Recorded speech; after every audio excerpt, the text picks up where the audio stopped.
Ayan ka-universe, gumagawa po kami ng connection dito po sa isang department papunta doon po sa admin. Andun po kasi yung main router po ng Converge.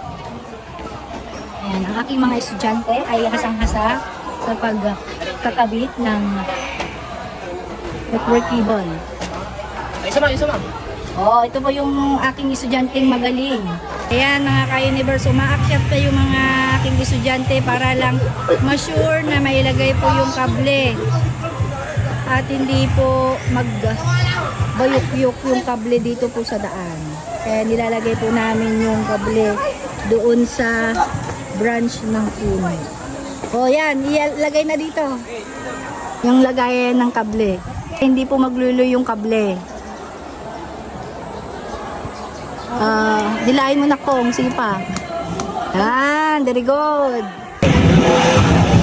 Okay, universe. Oh. Diba?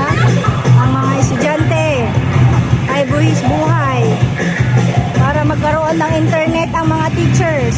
Siyempre mga ka-universe, natutuwa po ako na ipakita sa inyo ang aking mga estudyante dahil na-i-apply po nila mismo dito sa aming school ang kanilang natutunan at kasama ko na sila ngayon.